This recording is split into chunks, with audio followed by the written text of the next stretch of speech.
XRP capitulation is ending. Now, is the bottom in? I'm not ready to say that. In fact, I still think that we might set one more low, and that's going to be it. This is how bottom structures usually form. But I am seeing that we are near the end of this capitulation phase, this quote unquote bear market, if that's what we want to call it. I think that that's fine.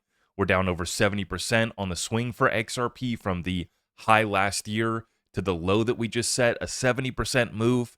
Hard to argue that that's not a bear market, but is it the start of a bear market or is it the end of a bear market in capitulation moment that kind of concludes that moment in time?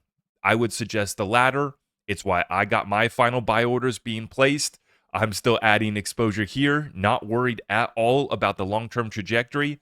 In fact, I could still see XRP going and setting a new all-time high later this year. But I want to get right into the update and talk about the XRP ledger. Despite folks being so focused and really hyper-focused on price, we look at real metrics and data points on the XRP ledger growth, real-world asset activity, and the fact that the XRP ledger is getting ready for banks and institutions with the pipeline of amendments and DeFi that's getting built out right now that sets us up for a strong recovery. Now, will we ever find out who went bust? Arthur Hayes says, let's play that game I like to call Crypto Zombie. Which digital asset treasury, market maker, exchange, etc. are toast because of the market puke fest? Will we ever know? And my only question before I get back into the positive stuff is, are we really going to build back up our space, allowing some of these same bad actors, allowing some of these same characters, allowing some of this same crap to go on? Or have we learned our lesson and we're going to leave this crap behind? We're going to call out some of these bad actors. And if it was you that went bust, come forward and just admit that you went bust so that our crypto space can move on with a strong foundation. Let's bring it back to utility. As I said, wrapping up 2025, going into 2026, my hope for XRP is that we'd bring it back. We'd leave the hopium behind, get back to fundamental utility and the real narratives that should drive our space versus the fluff, versus the crap, versus the scams that drove most of crypto up until now. Did we learn our lesson? Or do we still need some more pain? Taking a look at the XRP price chart, you can see it right here, folks, down 69.38% from $3.66 in July of 2025 to the low that we just set of about $1.12 here on Binance for the XRP tether pairing. I saw it went down to $1.11 on Coinbase. My question for you is, how low can you go? How low did you go? How low were you able to pick up the XRP dip? What other assets were you picking up for Bitcoin? Went all the way down to about 60,000. And so typically what we see, and I'll give a shout out to Blockchain Backer because I did watch just a quick piece of his update this morning. And he showed the fractal from 2018. He showed the fractal from 2021. Golly, that dang fractal ended up playing out, didn't it? Huge shout out to Blockchain Backer, though, for calling that. The last 4 months has been brutal for him as he warned of this move. And I got to give him credit where credit's due. But as he points out, typically what you'll see at the end of a capitulation bear market moment like this is you'll see another, double bottom come in and a lower low come in. So most of the move is done, but typically what you'll see is one more downside low set in, and then you basically get an accumulation phase, and then we go back into the bull run. So the worst of it is behind us, right? Now, is this the absolute end of it? Are we still going to see one more low? I think that we will. I have a buy order placed right above $1. I'm going to front run $1. Just going to be honest with you guys. If you want to front run me, here's your opportunity. I set my order right above $1. I'm going to buy. It's the first time I'm going to be buying XRP spot in probably a couple years. I can't remember the last time I bought XRP spot, to be honest with you guys. I've just been adding and trading the XRP futures. But I'm buying XRP, stuffing it in institutional grade custody, and I'm going to hold on to it, right? And I'm just going to front run $1. I'm not going to get too greedy. And if we go below $1 and I could have got a better price, I'm not worried about it, right? Because we're going to win on the margin. Most of the move is done. And so you don't want to get too greedy here.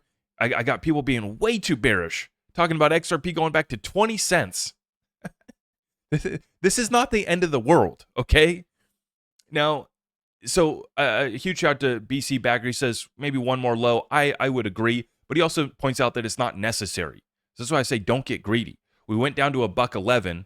So what I do, and what I talked about with my Discord group over the past week, is the levels I was watching were a $1.20 to a $1.30. Obviously, we broke through that, and then as we broke through that, I said probably front run a $1.10 and $1.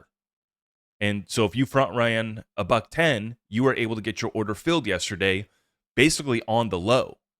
Now, if we go back down towards $1, I'm going to be front running above $1. You can join me if you want to. I'm not going to give you financial advice. But we did see the inflows started to return. Positive inflows all week on the XRP ETFs. And I'm going to show you this is CoinGlass. What we got over here is 13 million of inflows yesterday on the centralized exchanges. So inflows return, centralized exchanges. Inflows continue on the XRP ETFs. And we had a record day of XRP ETF volume, about 80 million. And so it's showing you that we kind of needed this to jolt and wake up the space, to get buyers to come back, to get people like me to say, okay, I'm going to trade cash for XRP again. Right? Not just playing the futures market, but no, take my cash, give me XRP, please. And people did that yesterday on the spot market. People were doing that on the ETFs. And that's what we needed, right? We needed to, one, clean up and purge the over-leveraged, clean up the crap, get it out of here. Send it to zero, like I said yesterday in my rant.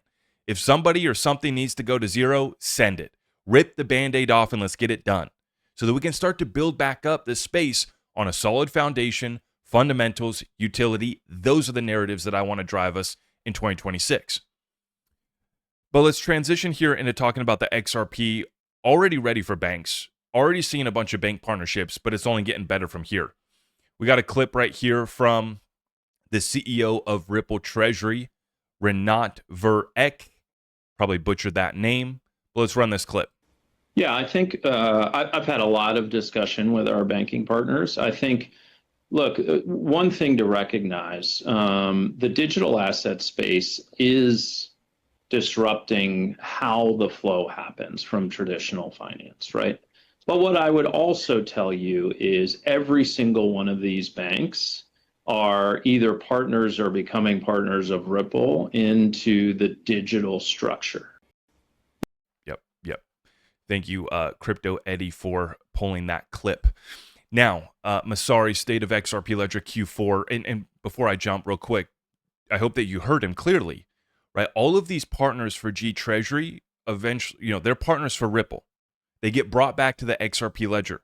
David Schwartz talked about this years ago. You bring them on with traditional fiat rails and speeding things up a little bit in their processes, and then you show them the secret sauce. You give them a little appetizer, right? And then you bring out the main dish.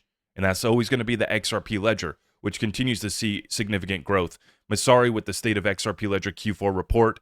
US spot XRP ETFs launched in November 2025, reaching $1 billion in AUM in less than 4 weeks, the fastest to do so since ETH. And I believe it was actually faster, the pace at which we grew, and it's going to continue to be that way, actually. Quarter over quarter metrics, RLUSD market cap up 164% to 235 million. RWA market cap on the XRP Ledger up 37% to 281 million.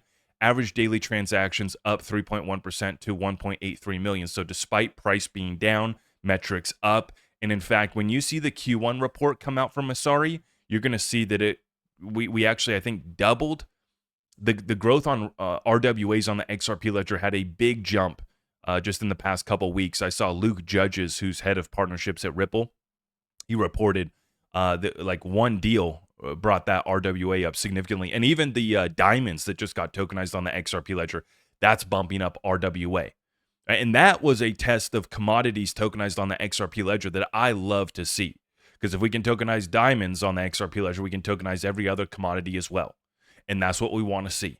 RWA's value getting locked on the XRP Ledger or put on the XRP Ledger, so we can start to see trading and liquidity flowing for these assets. Remember, tokenization isn't it. That's not the end. You don't just want to see value represented. You don't want to just see diamonds and gold tokenized on the XRP Ledger. You want to see trading Volume is what drives demand for XRP, burns XRP, and locks up XRP. You could tokenize 100 trillion on the XRP ledger, but if there's no volume or trading for those assets, it doesn't make a difference. Won't move XRP price at all. A lot of people have that backwards. They think that, oh, if we just tokenize 100 trillion on the XRP ledger, that means that XRP's market cap grows to 100 trillion. Wrong. You need demand for the native asset, and you get demand for the native asset by driving trading, liquidity, and volume for those assets that are on the XRP ledger. It's an important distinction to understand. Now, here's an article that Ripple just put out, the institutional DeFi roadmap. Love to see it. Let's run through the quick breakdown right here. From feature set to financial infrastructure, big features added right now. Payments and FX. We got permission domains, which enable regulated environments where access is controlled via credentials. KYC, AML tools built into the XRP ledger. Permission DEX is on the way, builds on this by gating secondary markets for FX and stablecoins. Stablecoins on the XRP ledger, RLUSD, and other assets now settle on the XRP ledger. We're going to get a lot more stablecoins coming to the XRP ledger. Every transaction, particularly in permission DEX environments, burns XRP. These flows increase as stablecoins and FX corridors deepen on the XRP ledger. See, that's the XRP impact. Like they're just saying right here, tokenize every stablecoin, tokenize all the diamonds, all the gold, all the money, tokenize it on the XRP ledger. But if we don't get activity and volume and trading, right, you don't see demand or impact on XRP. Now, XRP use case in permission DEX environments, XRP acts as the auto bridge asset in FX and remittance transactions, settling trades between stablecoins and other tokens instantly and with fee efficiency. Collateral and liquidity, unlocking balance sheets. Institutions are exploring XRP ledger for collateral optimization and capital velocity supported by token escrow. So you can now put any token on the XRP ledger into an escrow, not just XRP. Now works for IOUs and multi-purpose tokens, enabling token-based conditional settlement. Batch transactions allow atomic delivery versus payment workflows, critical in repo markets, and cross-asset swaps.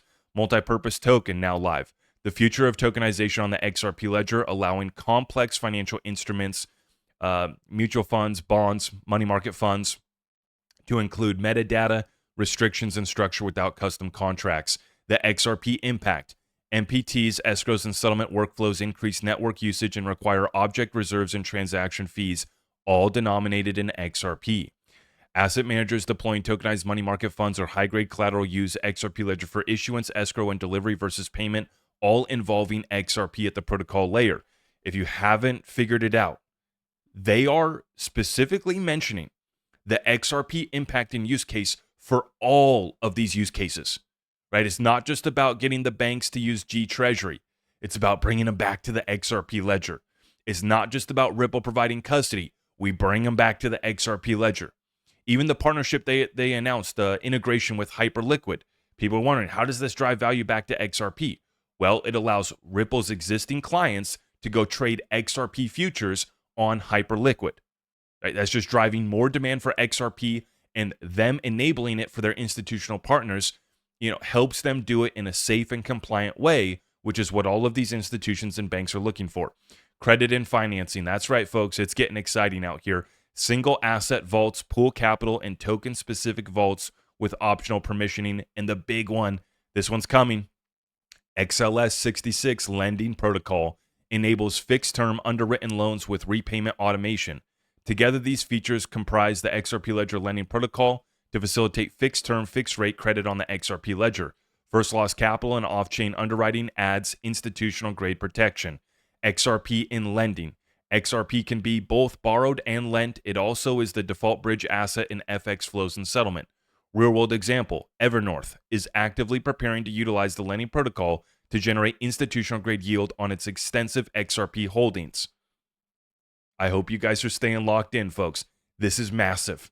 This is not hypothetical. Right now it's a hypothetical because it's not live yet, but as soon as it go live, this is why they put Ashish Birla over with Evernorth. It's not just a little pet project, right? This is going to be the largest digital asset treasury company for XRP, and they're going to be deploying this XRP utility to generate yield institutional DeFi, and they allow Evernorth to spearhead that effort outside, but basically still part of the Ripple umbrella, but in a separate company. All driving value back to the XRP ledger, and specifically XRP. Today, we are thrilled to announce Evernorth's intent to utilize the upcoming XRP lending protocol as a core pillar of our digital asset strategy. This isn't just another DeFi experiment, it's what we believe will be a fundamental shift in how institutional liquidity moves on chain. Sagar Shah, Chief Business Officer at Evernorth. There you go. It's all coming. It's all coming. Live now, we have MPT, that's multi-purpose token. Credentials is live. Permission domains, Simulate, Deep Freeze, and XRP Ledger EVM sidechain all live. What's coming next? Permission DEX, lending protocol, confidential transfers for MPTs to be released in Q1, smart escrows. We're talking about smart features, basically smart contracts light on the XRP ledger. MPT DEX integration coming in Q2, institutional DeFi portal coming in Q1. This is massive. This is absolutely massive. And so this is why I still believe that XRP is on its way to a new all-time high this year. It's just going to be strong DeFi demand, institutional and retail. Inflows continue on the ETFs, and inflows are now coming back on decentralized exchanges. We're just below fundamental value. And so this is why I'm titling today's update XRP Capitulation Ending, is because we're at the bottom or very close to the bottom. I'm going to be buying. I already have been continuing to add exposure the whole way down. Not worried at all about being down a little bit on my XRP long. Well, I'm down a lot on my XRP long right now. Not worried about, trying to time the bottom perfectly. Just picking up fundamental assets that drive real utility, that build out a level playing field. We're not going anywhere. We never have, never will. We stay the course, and I hope that you guys stick around with me. If you appreciate what we're doing, please help us out by liking this video, sharing it out far and wide, and all of my community resources are available at zachrector.com. Thank you, and God bless you all. I am your host, Zach Rector. I really appreciate all of the love and support. If you want to support the channel, just remember that you can start by smashing that thumbs up for me, sharing this content far and wide, and everything else is at my website.